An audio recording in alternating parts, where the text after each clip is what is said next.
Thanks. Good afternoon, everyone. I'm so glad you're here. Does anybody here want to be happy? Yeah. Okay, great. All right. Some of you just kind of went along with it. That's okay. All right. Saint Augustine of Hippo says that even before I ask the question, people are jumping to say right away, yes, of course I want to be happy, right? So I'm going to ask you the question, do you want to be happy? And I'm going to give you an answer. And today's answer is, then focus upon the true, the good, and especially the beautiful. Now, it's no surprise that happiness has been talked about by ancient writers. The great Greek philosopher Aristotle spent much time talking about happiness because he, like Augustine, said that happiness is almost part of our human nature. It's what we would call a basic human inclination. There is a universal desire for happiness. Unfortunately, the topic of happiness was actually suppressed for quite a few centuries. It was during what we call now the modern era that happiness was discussed very little. Thank God, in Western civilization, the topic of happiness has resurfaced as of the latter part of the 20th century. And you can find all kinds of resources about happiness in the social sciences. As a matter of fact, there's a handout in front of you with some of the resources from last week and this week that I'm going to invite you to look at on your own. I'm providing 5 answers, different answers to the question of happiness. And the reason I'm providing 5 different answers is you're going to see that answers 1, 2, 3, 4 are going to be recapitulated in number 5. And there will be a wonderful harmony here that is going to be very striking. So I'm asking you, stick with me. We're going to do these 2 sessions on happiness last week and this week. Then I'm going to skip during December. Father Ben Bradshaw is going to be here to teach for a while. Then I'm coming back in January 2nd. I'll be back to answer the 3rd question on happiness. And then we'll go 3 Tuesdays in January to answer the other questions. Okay? I want to begin then with this question, do you want to be happy? Because it's very appropriate also to the Christmas season. Maybe you've noticed people are talking about Christmas cheer.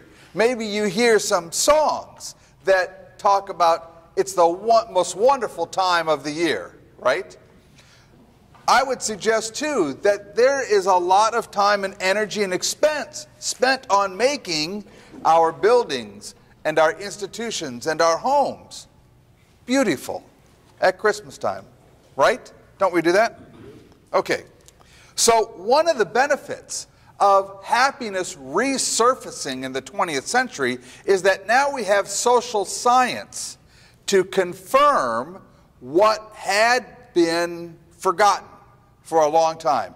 So what I'm going to do is I'm going to present you the results of this social science, and you're going to see that it actually confirms what we Catholics believe, how we celebrate, how we live, and how we pray ever since Jesus Christ physically walked on earth among us. Social scientific research on happiness indicates that you can increase your happiness by focusing your attention on what is true and good, but especially on what is beautiful. In other words, beauty increases your happiness. Unfortunately, the modern era became dominated by ugliness because life was often simply reduced to what is useful. we use the word utilitarian, in order to provide everything for everyone. Now, the research, and I've given you a couple of places to look here, the research also indicates that beauty is not just subjective. You've heard the phrase, beauty is in the eye of the beholder. Actually, that came from a philosopher by the name of Immanuel Kant. And unfortunately, Kant held that idea, and many others followed him so long that, in fact, much of modern society was reduced to utilitarianism. But we all agree, we have a common understandings of beauty.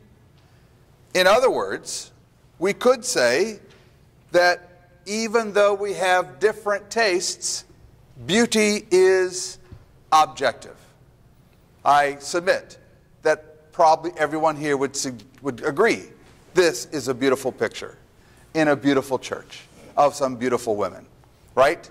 So we can obviously see some objectivity here.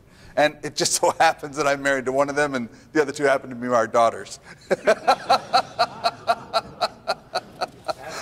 Yeah.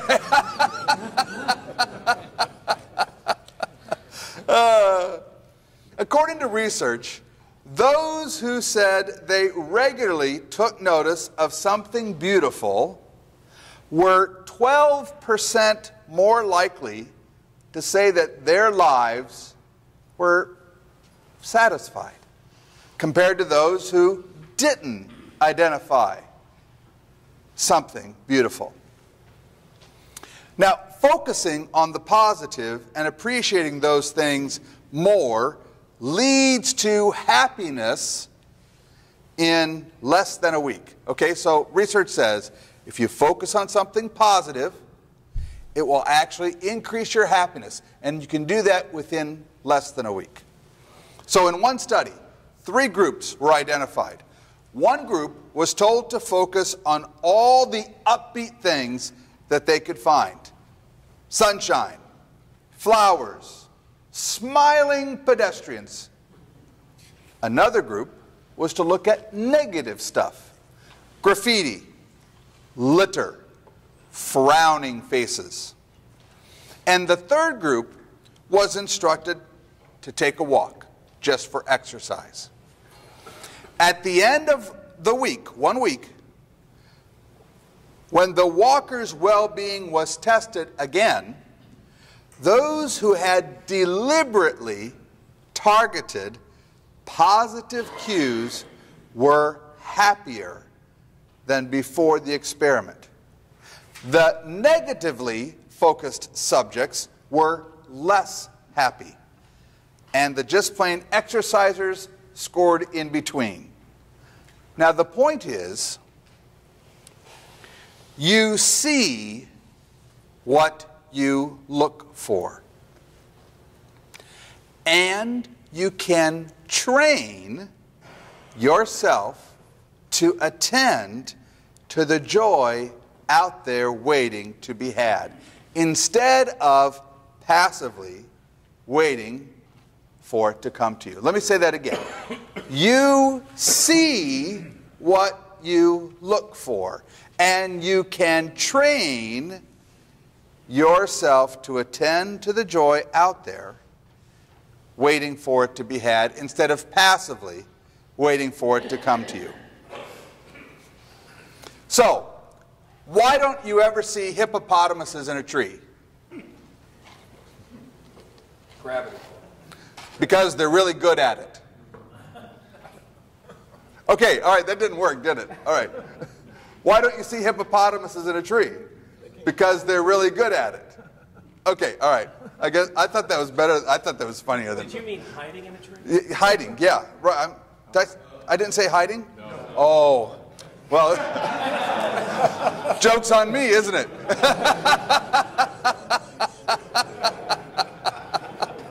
God, you know, and I practiced that one so many times. I guess I didn't see what I was looking for. All right. All right. Another study, another research. The commonalities of beauty are an indicator of happiness, and they are identifiable. In a paper titled Untangling What Makes Cities Livable, Happiness in 5 Cities, Abraham Goldberg, a professor at the University of South Carolina Upstate, and his team conducted a statistical analysis of happiness in New York City, London, Paris, Toronto, and Berlin. According to the Goldberg study, happiness is most easily attained by living in an aesthetically beautiful city. The things people were constantly surrounded by, lovely architecture, history, green spaces, cobblestone streets, had the greatest effect on their happiness.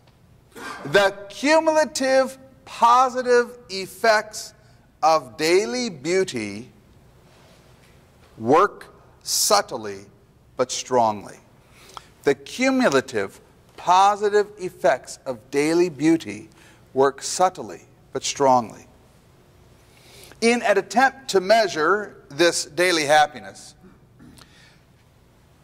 George McKieran, now a lecturer at the University of Sussex, created an iPhone app called Mappiness.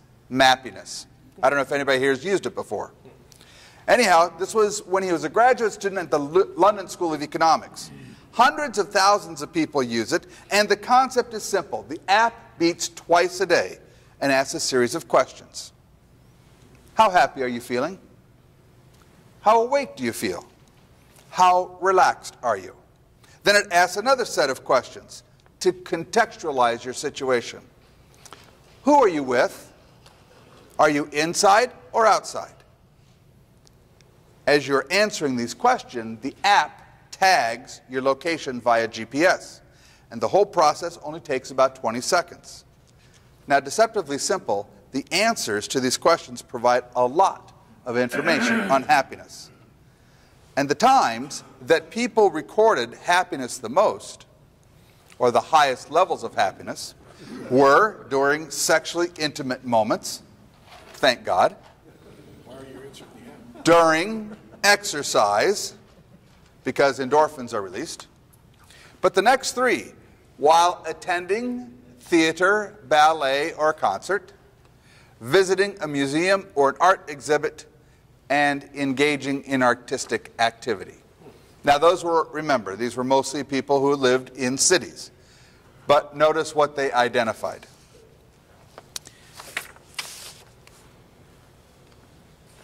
Now, as you probably know, happiness and beauty are often mentioned in the Scriptures. In one particular incident between Jesus and his disciples, the Lord tries to redirect their attention of his disciples away from the negative, away from the evil, away from the falsehood, away from the ugliness, and actually toward what is true and good and beautiful and positive. The incident is this. It's in Luke chapter 10. Jesus has just sent out 72 disciples, gave them the power to preach and to heal, to expel demons. They come back, and the first thing they said is, Lord, you should see how those demons fleed in your name. And Jesus says instead, do not rejoice that the demons fled in my name, but rejoice instead that your name is written in heaven. Why is Jesus focused on that? Because you see, brothers, heaven is where God lives in eternal happiness. And he does so with the angels and with the saints. I'd love you to share in this happiness. We're really glad that you're here. So if you want to be happy, focus upon the true, the good, and the beautiful. Thanks for joining us at St. Leo's lunch today. You're always welcome. For those of you who are visiting, you're always welcome at a Catholic church anytime. And if somebody who's brought you here or invited you here isn't here, and you'd like to ask me or anybody else where you could participate in this banquet of happiness that we celebrate on Sundays, we'd be more than willing to give you the information. What I'm going to ask you to do is we're going to give Bill Drinan here a chance to give a little testimony. And after that, you have some discussion questions on your handout that I'd invite you to ask one another at the table. Brother Bill? Well, hey, I'm Bill Drinan, and I know quite a few of you, and I feel pretty strongly about not just myself, but you know, as many that are interested to kind of get up here and tell us a few minutes, you know, why you come to St. Leo's, you know, why do you go to Mass, and why do we do some of the different things we do. And so I've given it a lot of thought. Mark sent out some handouts about talking a little bit about your past and, you know, why you do the things you do. And so I've been very interested in the last couple of weeks. So just quick background on me. I'm the oldest of 6 kids. I'm originally from Chicago. Grew up Catholic, cradle Catholic, you know, great supportive family, Catholic grade school, Catholic high school, but was very much kind of on the outside. I went to Mass every week, but that was pretty much the extent of it. There are a lot of great examples in my life, but for whatever reason, you know, I was just one of those guys that went to Mass, and my faith and my you know, God was pretty much on that Sunday box.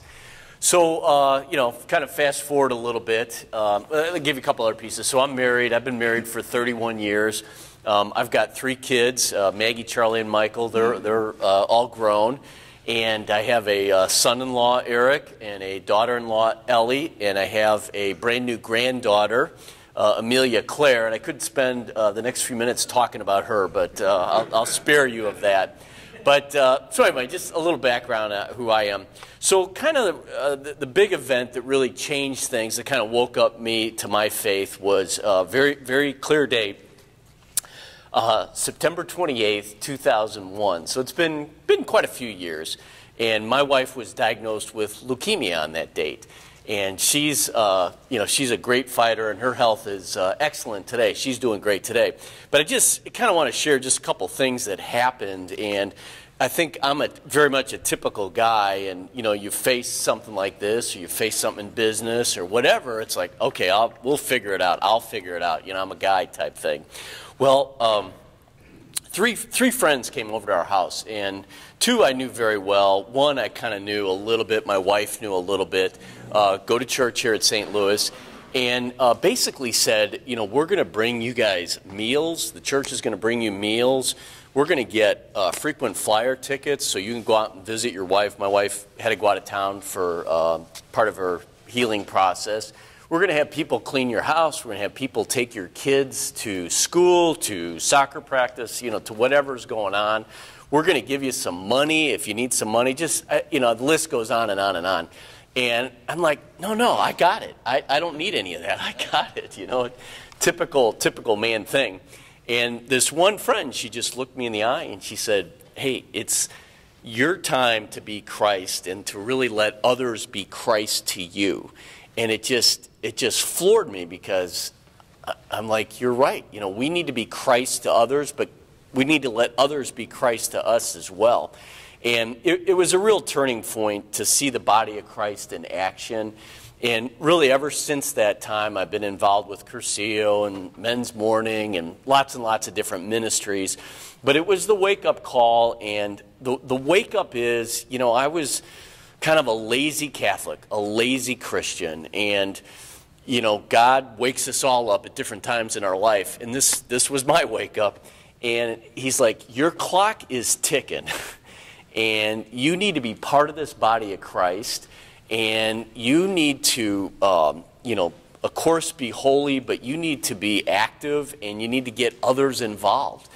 And it just, as the years have gone by, that's become a lot clearer. And I think, me personally, 2 things that are really close to my heart today. One is Room in the Inn, and I know you've all heard about that. And it's a great opportunity to go out and really help homeless and help people that need help. And then the second thing is just this whole men's movement kind of in our diocese. And I kind of lump Curcio and Men's Morning and Fishers of Men and St. Leo's. I kind of lump it all together.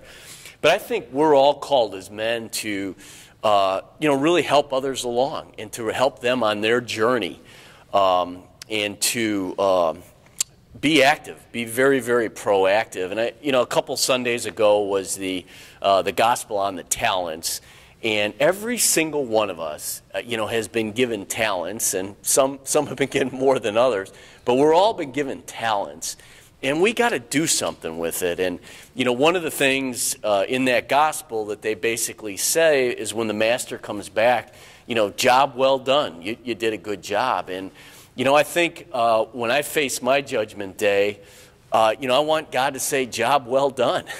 And I don't want him to say, hey, what about your brother over there? Literally, my brother that doesn't go to Mass and is not real active in his faith.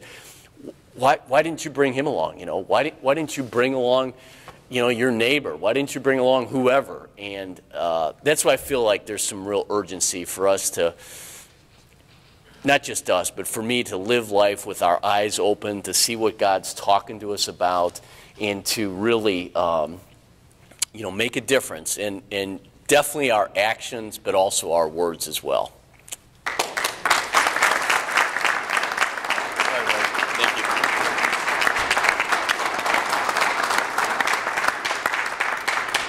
All right, brothers, why don't you take some time? The discussion questions are either behind me, sitting at your table. Feel free to use those, or if there's something else, like Bill just mentioned, some other urgency that somebody needs to share so that we can lift each other up, support each other, feel free to use that.